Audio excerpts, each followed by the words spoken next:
अस्सलाम वालेकुम स्टूडेंट्स, क्या हाल हैं? ठीक है, तो बेशवेद कैसे है? उम्मीद करता हूँ आप सब ठीक ही होंगे, खैरियत से होंगे। आज हमारा टॉपिक है diencephalon, जो कि एक ब्रेन का ही टॉपिक है। और diencephalon के हमारे पास 4 पार्ट हैं। Number 1 thalamus, epithalamus, hypothalamus and subthalamus.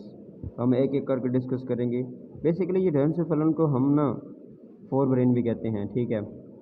ये हमारे पास फोर ब्रेन भी कहलाता है। तो ये बहुत इंपॉर्टेंट टॉपिक है। हम इसको एक एक करके देखते हैं कि इसमें है क्या और ये करता क्या है और इसमें कौन कौन से फंक्शन आते हैं। तो स्टूडेंट, सबसे पहले हमारे पास thalamus. Thalamus is the largest part of the diencephalon।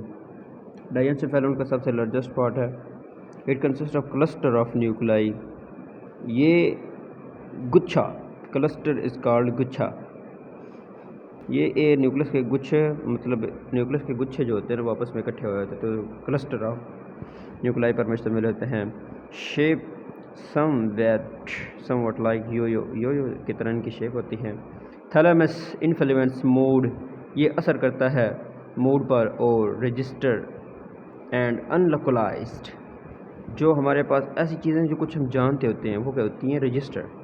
कोई चीज़ें ऐसी चीज़ें होती हैं जो हम पहली दफ़ा देख लेते हैं और हमें याद आ रहा है हमने कहीं देखी हैं, ये तकरीबन रजिस्टर में ही आती हैं। और ऐसी चीज़ें जो बिल्कुल ही आप नहीं जानते होते उन्हें अनलोकलाइज्ड कहते हैं।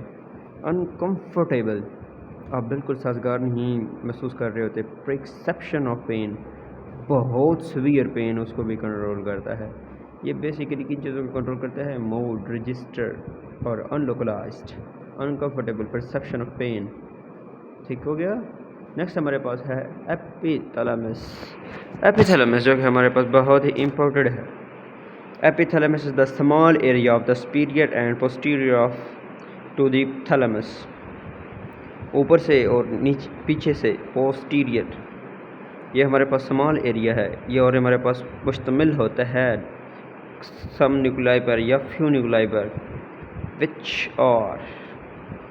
which are involved in the emotion and visceral response। ये हमारे पास इमोशंस और विसरल रिस्पॉन्स पर मुश्तमिल होता है, जैसा कि order and pineal gland. Pineal gland basically part है हमारे पास एंडोक्राइन ग्लैंड का। देखते हैं पाइनियल क्या है। पाइनियल पिनिकोन शेप होता है। तो ये हमारे पास देखते हैं कि it influence on set puberty के दौरान इस पर हमारे पास ये असर करता है। क्या करता है? मैं प्ले रोल कंट्रोलिंग सम लॉन्ग टर्म साइकिल्स। ये लॉन्ग टर्म साइकिल्स को कंट्रोल करता है, जैसा कि इन्फ्लुएंस लाइट डार्क साइकिल। किस चीज़ को? इन्फ्लुएंस लाइट डार्क साइकिल को भी कंट्रोल करता है, उस पर असर करता है। हमारे पास नेक्स्ट आ जाता है सबथैलेमस। सबथैलेमस हमारे पास होता है receives efferent connections from the substantia nigra। मैंने ये पीछे बताया था कि सबस्टेंटिया निग्रिया क्या होता है। And stratum and regulates skeletal muscle movement, और स्केलेटल मसल को रेगुलेट करता है। अब हम देखते हैं कि हाइपोथैलेमस क्या है। हाइपोथैलेमस हमारे पास basically it is the most inferior part of the diencephalon। ये हमारे पास मोस्ट इन्फीरियर पार्ट है diencephalon का।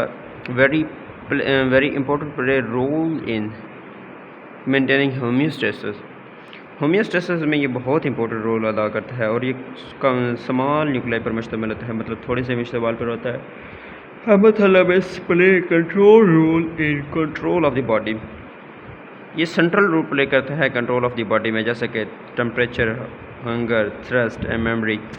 देन हमारे पास अब आता है कि सेंसेशंस लेकस, जैसा कि sexual pleasure, rage, fear, relaxation after the meal, ठीक है। ये हमारे पास इन चीज़ों को कंट्रोल करता है। नेक्स्ट हमारे पास आ जाता है कि हमारे पास hypothalamus play important role in controlling secretion of hormones from the pituitary gland, कि जो सिक्रीशन पिट्यूटरी ग्लैंड से होती है उन हार्मोन्स को भी कंट्रोल करता है। कौन है? हाइपोथैलेमस। ये हमारे पास वो शेप है diencephalon की। अब मैं बताता चलूँ कि सबसे पहले ये हमारे पास है टेलियनसेफेलन। नेक्स्ट हमारे पास है diencephalon। आगे हमारे पास है फोर ब्रेन, जिसको हम कहते हैं प्रोसेंसिफेलन, मिसेंसिफेलन को हम मिड ब्रेन भी कहते हैं। रूबेंसिफेलन को हम हैंड ब्रेन कहते हैं। और ये हमारे पास है स्पाइनल कॉर्ड। एंड हमारे पास आ जाता है कि cerebellum is the largest part of the body. ये हमारे बॉडी का सबसे लार्जेस्ट पार्ट है। Divided in the left and right है हेमिस्फीयर्स, मतलब लेफ्ट और राइट हेमिस्फीयर पर मुश्तमिल होता है बाय लॉन्गिट्यूडनल फीचर्स और लॉन्गिट्यूडनल फीचर्स पर मुश्तमिल होता है। इसका हमारे पास फीचर ये होता है on the surface of which hemisphere is called each. इसको जब हमारे पास दो सरफेस बनते हैं उसको हेमिस्फीयर्स कहते हैं, जिसको हम कहते हैं गैरी मीन्स मतलब होता है क्रूशल। जैसे हमारे पास ईच हेमिस्फीयर्स और डिवाइडेड इन टू लोब्स पर मतलब which are named for the skull bones.